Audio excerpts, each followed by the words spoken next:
Last video में हमने यहाँ तक पढ़ लिया था। चलिए आज की वीडियो को यहाँ से अब शुरू करते हैं। ऑलराइट, मैंने आपसे कहा था ये मोस्ट इम्पॉर्टेंट पार्ट है इस पूरे चैप्टर का, और यहीं पे आके चैप्टर हमारा एंड भी हो जाता है। तो ये मोस्ट प्रोबेबली आज लास्ट वीडियो थोड़ी लंबी जाए, बट अच्छे से समझिएगा। बिजनेस क्या होता है हम लोगों ने पढ़ लिया।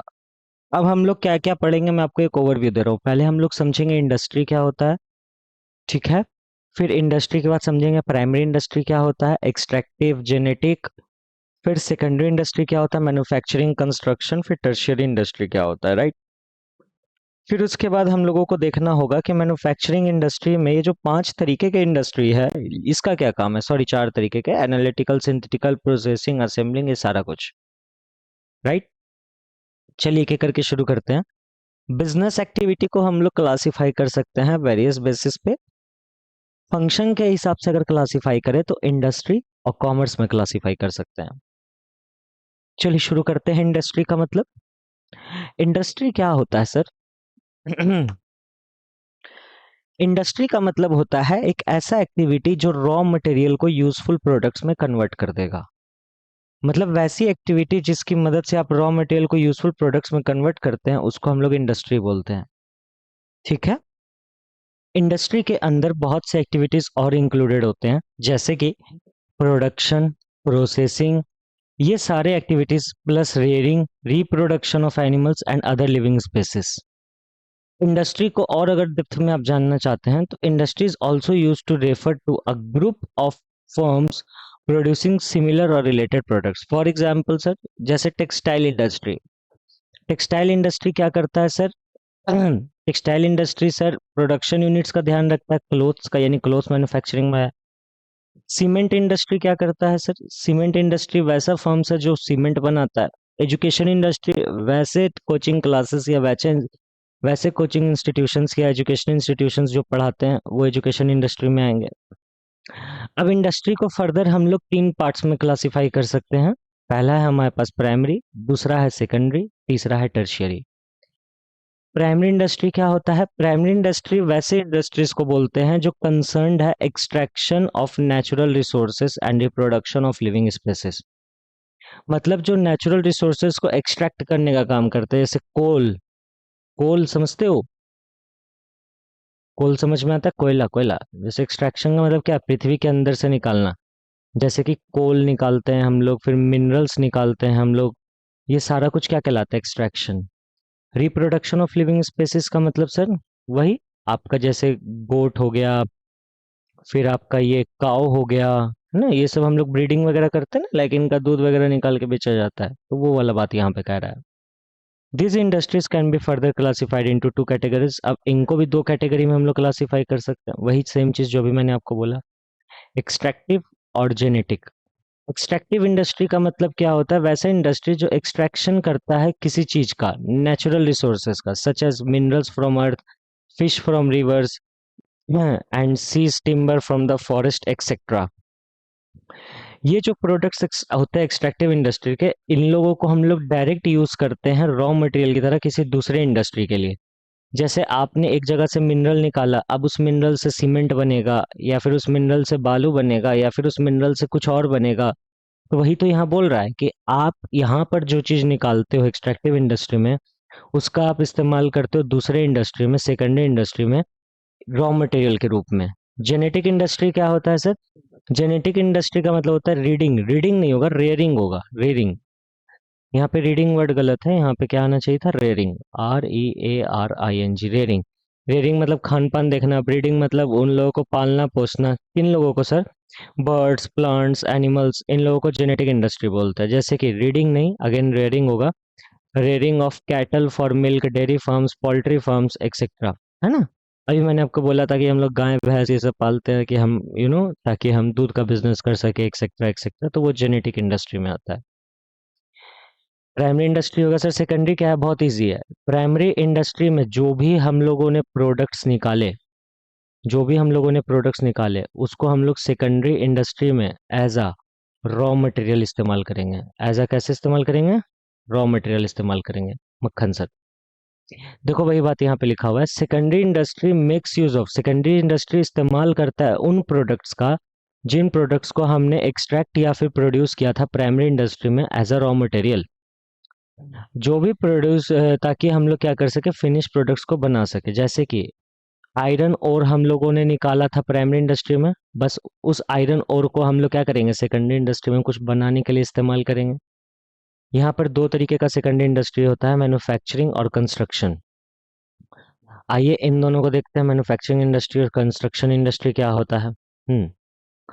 मैन्युफैक्चरिंग इंडस्ट्री क्या होता है सर? मैन्युफैक्चरिंग इंडस्ट्री का मतलब होता है कि वैसा इंडस्ट्री जो conversion of raw material into semi finish goods या फिर फिनिश गुड्स में इन्वॉल्व रहते हैं, उसमें एक यूटिलिटी लाते हैं ताकि जो उसका रॉ मटेरियल है उसको हम लोग फिनिश गुड्स में बदल सकें। याद करो, मैंने लास्ट वीडियो में आपको एग्जांपल दिया था कि टाटा स्टील का इस्तेमाल किया गया टाटा मोटर्स बनाने के लिए, टाटा का कार बनाने के लिए, तो वो मैन्युफैक्चरिंग इंडस्ट्री में आएगा। जैसे कि टिम्बर का इस्तेमाल किया गया फर्नीचर बनाने के लिए, आयरन और स्टील, आयरन को स्टील में बदला गया, शुगर केन को शुगर में, कॉटन को क्लोथ में, एक्सेट्रा एक्सेट्रा। समझ गए सर?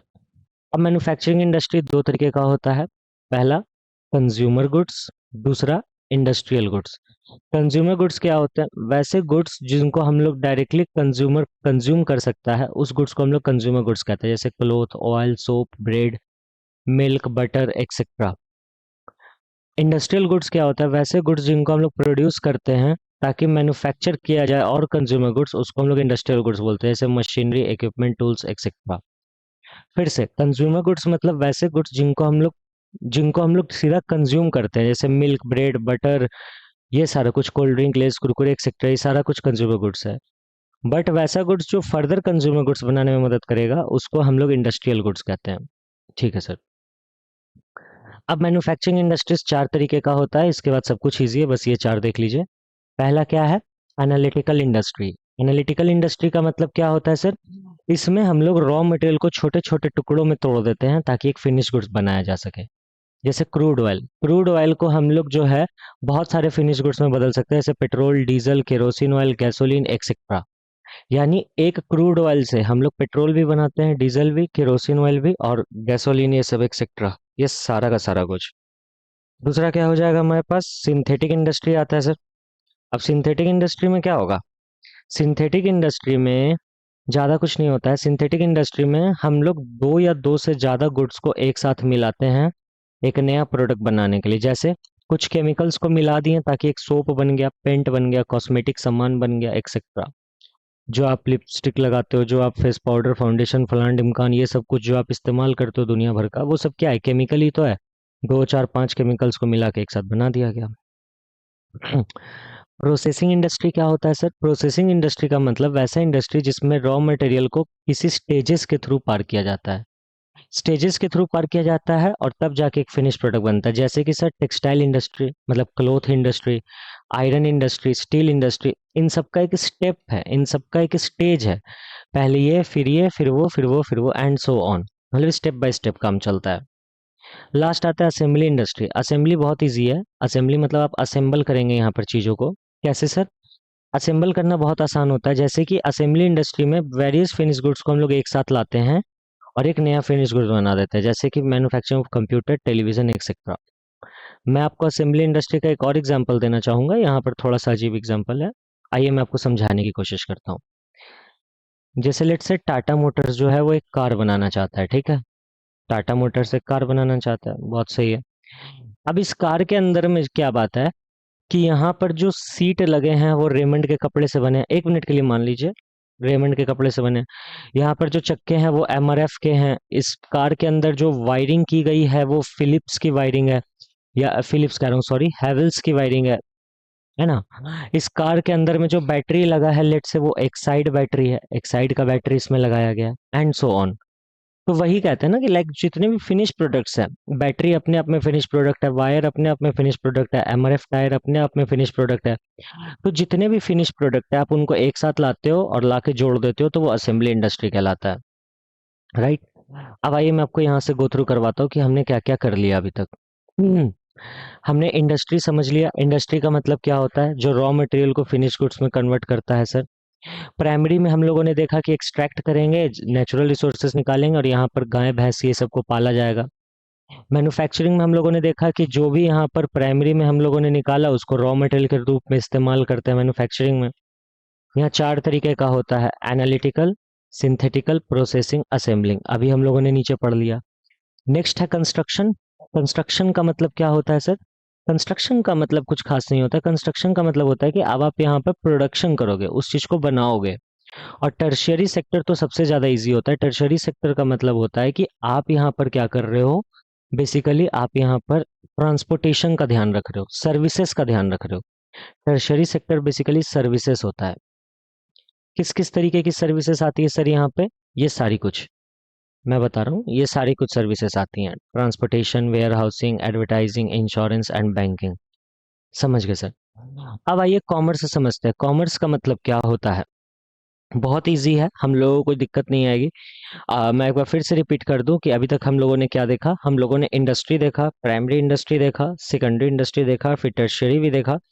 चलो let's get started with the commerce. Commerce का मतलब क्या होता है सर? कॉमर्स का मतलब होता है वैसी एक्टिविटीज जो डायरेक्टली और इनडायरेक्टली डिस्ट्रीब्यूशन ऑफ गुड्स और सर्विसेज पे मदद करती है। किस चीज पे? Distribution of goods and services. Distribution of goods and services, right. Trade क्या होता है sir? Buying and selling of goods and services is known as trade. Buying and selling, buying and selling of goods and services, इसको हम लोग trade बोलते हैं। अब trade दो तरीके का होता है, internal, external. Sir internal trade मतलब? इंटरनल ट्रेड मतलब जब आप गुड्स और सर्विसेज को बाय सेल करते हैं डोमेस्टिक टेरिटरी में, यानी कि इंडिया के अंदर में ही रह के जब आप बाय सेल करते हैं तो उसको हम लोग क्या बोलते हैं? Internal trade. और जब आप इंडिया और किसी और कंट्री के बीच में बाय सेल करते हैं तो उसको हम लोग एक्सटर्नल ट्रेड बोलते हैं। इजी। इंटरनल ट्रेड में दो बातें आती हैं, एक होता है होलसेल, दूसरा होता है रिटेल। होलसेल ट्रेड क्या होता है सर? होलसेल ट्रेड एक वैसा ट्रेड होता है, यहाँ पर दो तीन बातें ध्यान रखने वाली हैं, थोड़ा सा देखिएगा। होलसेल ट्रेड ज्यादातर जो होता है वो वन लाइन ऑफ प्रोडक्ट का इस्तेमाल करता है। यानी एक होलसेलर वन लाइन प्रोडक्ट का इस्तेमाल करता है। आप किसी भी होलसेलर के दुकान में चल जाना, अगर वो स्टेशनरी का होलसेलर है तो उसके पास सिर्फ स्टेशनरी होगा, मतलब कि सिर्फ उसके पास कॉपी किताबें होंगी। अगर वो किसी, ये क्या कहते हैं, कपड़े का होलसेलर है तो ध्यान देना सिर्फ उसके पास कपड़े ही होंगे। अगर वो किसी ये जनरल स्टोर का होलसेलर है, लाइक लेस, कुरकुरे, ये सब सिर्फ उसके पास वही होगा। तो होलसेलर वन लाइन प्रोडक्ट का डील करता है। पहला पॉइंट ये हो गया। दूसरा पॉइंट कि ये बल्क डील करता है, यानी एक दो पीस ये नहीं बेचेगा, ये सीधा डजन्स में बेचता है। और होलसेलर का जो प्रॉफिट मार्जिन है वो ज्यादा होता है, क्यों? क्योंकि यहाँ पे बल्क डील होता है, प्रॉफिट मार्जिन ज्यादा। Retailer, sir retailer one line product नहीं, मल्टी लाइन प्रोडक्ट में डीलिंग करता है। मल्टी लाइन मतलब आप किसी रिटेलर के दुकान में चल जाओ, देखना वहां पर आपको कॉपी किताब भी मिल जाएगा, वहां पर आपको आलू प्याज भी मिल जाएगा, लेस कुरकुरे भी मिल जाएगा, सब कुछ मिल जाएगा। दूसरा सर, ये बल्क में डील नहीं करता है। बल्क में डील नहीं करता है होलसेल रिटेलर, लेकिन होलसेलर बल्क में डील करता है। रिटेलर का प्रॉफिट मार्जिन सर थोड़ा सा ज़्यादा होता है एज कम्पेयर टू होलसेलर, अगर हम गलत नहीं बोल रहे हैं तो। जहाँ तक मुझे याद है रिटेलर का जो है वो प्रॉफिट मार्जिन थोड़ा सा ज़्यादा होता है, और ये स्मॉल क्वांटिटी में डील करता है। रिटेलर बोले ना स्मॉल क्वांटिटी में, यानी बल्क में डील नहीं करता, स्मॉल क्वांटिटी में डील करता है। बट ये बल्क में डील करता है। समझ गए सर? इतना ही समझना है, ज़्यादा डेप्थ में जाओगे पागल हो जाओगे, सीरियस कह रहा हूँ। जो मैंने बोल दिया बस वो लक्ष्मण रेखा इतना भी एग्जाम में लिख के ले आओगे, काम हो जाएगा। अब एक्सटर्नल ट्रेड में तीन बातें आती हैं, इंपोर्ट, एक्सपोर्ट, एंट्रीपोर्ट। इंपोर्ट आप जानते हैं, जब बाहर से हमारे देश में माल आता है उसको इंपोर्ट बोलते हैं। हमारे देश से बाहर माल जाता है उसको एक्सपोर्ट बोलते हैं। और एंट्रीपोर्ट क्या होता है सर? एंट्रीपोर्ट का मतलब होता है कि आपने माल मंगवाया, लेट से आपने माल मंगवाया चाइना से, आप है इंडिया में, आपने माल मंगवाया चाइना से और आपने एक्सपोर्ट कर दिया यूएस में। मतलब when goods are imported to export, not to use in the home country. यानी जब आप गुड्स को इंपोर्ट करते हैं चाइना से, जैसे मैंने मंगवाया और यूएस में भेज दिया, क्या मैंने इंडिया में इस्तेमाल किया? नहीं। तो इसी को बोला जाता है एंट्रीपोर्ट। जब आप अपने देश में उस चीज का इस्तेमाल नहीं करते हैं, किसी देश से मंगवाएं और किसी दूसरे देश को बेच दिए, उसको कहा जाता है एंट्रीपोर्ट। फिर नेक्स्ट क्या है सर? लास्ट पॉइंट हमारे पास ऑक्सिलरीज टू ट्रेड, जिसको हम लोग एड्स टू ट्रेड भी बोलते हैं, याद होगा। ऑक्सिलरीज टू ट्रेड में पहला पॉइंट क्या आता है बाबू हमारे पास? कहाँ चला गया, ये रहा। पहला पॉइंट है ट्रांसपोर्टेशन। याद करो मैंने आपको पहली क्लास में बताया था, एड्स टू ट्रेड का मतलब होता है जो हमारे ट्रेड को आसान कर दे। ट्रेड का डेफिनेशन क्या बोला था मैंने? Buying and selling of goods and services. तो गुड्स और सर्विसेज कैसे आसान होगा सर? ट्रांसपोर्टेशन से। ट्रांसपोर्टेशन की मदद से सर हम लोग जो है वैसी वैसी जगह तक भी पहुंच सकते हैं जहां पर पहले पहुंचना पॉसिबल नहीं था। For example railways, Airways, waterways, इनकी मदद से हमारा जो कस्टमर बेस है वो बढ़ेगा, हम लोग अलग अलग देश में जाके डिलीवरी दे सकते हैं। तो ट्रांसपोर्टेशन की मदद से बिजनेस बढ़ेगा। दूसरा वेयर हाउसिंग। जब भी हम लोग गुड्स बनाते हैं वो गुड्स तुरंत बिक नहीं जाता है, उस गुड्स को बिकने में टाइम होता है। तो जब तक वो गुड्स बिकेगा नहीं तो कहाँ रखेंगे? गोदी में रखेंगे क्या गुड्स को? नहीं सर, वेयर हाउस, गोडाउन में रखेंगे। तो गोडाउन हमारी मदद करता है। एडवर्टाइजिंग, लोगों तक बात पहुंचाना कि हमारा एक नया प्रोडक्ट हमने बनाया है जो आपकी मदद में आएगा, जो आपको अच्छा लगेगा। तो लोगों तक ये जानकारी पहुंचाने में कौन मदद करता है? एडवर्टीजमेंट। नेक्स्ट क्या हमारे पास? इंश्योरेंस। इंश्योरेंस क्या करता है सर? इंश्योरेंस देखो, लेट से आपका गुड्स जो है, आप लेट से बिहार गया में रहते हैं और आपका गुड्स जो है वो दिल्ली से आ रहा है। अगर दिल्ली से गुड्स आ रहा है, रास्ते में अगर आग लग जाए, जल जाए, ट्रक पलट जाए, कुछ हो जाए, कोई भी कॉन्सिक्वेंसेस हो सकते हैं। तो इंश्योरेंस क्या करेगा? हमें बचा के रखेगा। Banking and finance. आप क्या कर सकते हैं? अपने बैंक के लिए, अपने बिजनेस के लिए बैंक से लोन ले सकते हैं, जो कहीं ना कहीं आपको फर्दर मदद करेगा आगे बढ़ने में, आपके बिजनेस में पैसा डालने में। लेट से आप अपना पैसा 10 लाख डाले, आप 20 लाख बैंक से लोन उठा लिए, अब आपके बिजनेस में टोटल 30 लाख है जो आपको मदद करेगा आगे बढ़ने में। समझ गए सर मक्खन? अब कुछ नहीं है, फंक्शन ऑफ कॉमर्स है, बस सेम चीज है, trade and auxiliaries to trade. जैसे कि अभी मैंने बताया था, कॉमर्स से फायदा क्या होगा? आपका जो हिंड्रेंस ऑफ पर्सन है वो रुक जाएगा। कैसे? ट्रांसपोर्टेशन की मदद से। ट्रांसपोर्टेशन तक, हिंड्रेंस का मतलब क्या होता है सर? हिंड्रेंस का मतलब होता है रुकावट। ये जो रुकावट है, ये जो मतलब एक तरीके से ब्रेक है, हर्डल है, ये हट जाएगा। तो रुक लोगों तक पहुंचने का रुकावट को किसने हटाया सर? ट्रांसपोर्टेशन ने। कार, बस, ट्रेन, रेलवे, एयरवे, इन सब की मदद से हम लोग जो है लिमिटेशन को खत्म कर पाए, रुकावट को खत्म कर पाए। Helps in removing the hindrance of place. Location के भी रुकावट को इसने खत्म किया। कैसे? ऑनलाइन के माध्यम से। ऑनलाइन बैठो, अपना आराम से जो चीज खरीदना है खरीदो, जरूरी नहीं है कि आप उस जगह पर जाके ही खरीदो। तीसरा, टाइम को भी इसने लिमिटेड किया सर। बिल्कुल, ट्रांसपोर्टेशन, ऑनलाइन, इंटरनेट के थ्रू टाइम लिमिटेशन भी हमारा खत्म हुआ। फिर चौथा, एक्सचेंज के हिंड्रेंस को भी खत्म किया। बैंकिंग एंड फाइनेंस यहाँ आएगा। जैसे लेट से आप यहाँ पर इंडिया में हैं और आप दुबई में अपना माल बेच रहे हैं, तो दुबई में तो भाई अरब चलता है ना, अरब या दिरहम कुछ ऐसा चलता है वहाँ का जो करेंसी है। तो उस करेंसी में कन्वर्ट करके आपको कौन मदद करेगा कन्वर्ट करने में? सर, फाइनेंस या फिर बैंक। बिल्कुल, तो वो मदद कर रहा है। Helps in removing hindrance of risk. Risk को भी खत्म करने में मदद करेगा, जैसे कि आपका इंश्योरेंस है। और last, helps in removing the hindrance of knowledge. Advertisement की मदद से आपका नॉलेज बढ़ेगा, पता चलेगा कि हाँ भाई, ये प्रोडक्ट मार्केट में आया हुआ है, इस प्रोडक्ट को खरीदना चाहिए। चलिए, last topic of this chapter फटाफट खत्म करते हैं। Business risk. बिजनेस रिस्क का मतलब क्या होता है? Business risk response to the probability of losses और inadequate profit due to uncertainty और unexpected event which are beyond control. For example, corona. जब कोविड आया था तो हमारा जो प्रॉफिट है बिजनेस का वो बहुत ज़्यादा घट गया था, खत्म ही हो गया था एक तरीके से, समझ के चलो। तो ये सारा कुछ क्या? बिजनेस रिस्क है। जितना ज़्यादा प्रोबेबिलिटी होगा लॉस का, उतना ज़्यादा बिजनेस रिस्क बढ़ेगा। नेचर ऑफ बिजनेस रिस्क कैसा होता है सर? अनसर्टेनिटी के कारण, जैसे कोरोना आ गया, अनसर्टेन था। बिजनेस रिस्क जो है कहीं ना कहीं वो एसेंशियल पार्ट है हर एक बिजनेस का, वो होगा ही होगा। रिस्क नहीं है तो बिजनेस में प्रॉफिट भी नहीं होगा।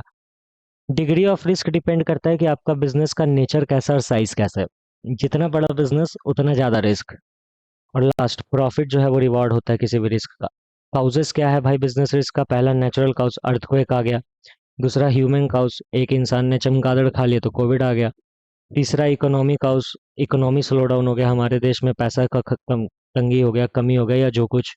और लास्ट, फिजिकल काउज, कुछ ऐसे कारण से हो गया जो कि फिजिकली हमारे बिजनेस में हिंड्रेंसेस डाल दिए। फिर से बताते हैं, नेचुरल मतलब अर्थक्वेक, ह्यूमन मतलब जो अभी कोविड आपने देखा, इकोनॉमी मतलब कुछ पैसे की दिक्कत, इकोनॉमी स्लो डाउन, जैसे कि लेट से यहाँ पर डीमोनेटाइजेशन आ गया, डीमोनेटाइजेशन के कारण पूरा स्लो डाउन हो गया था इकोनॉमी। और फिजिकल काउसेस। सर नेक्स्ट क्या है? Types of business risk. दो तरीके का होता है, इंश्योरेबल, नॉन इंश्योरेबल।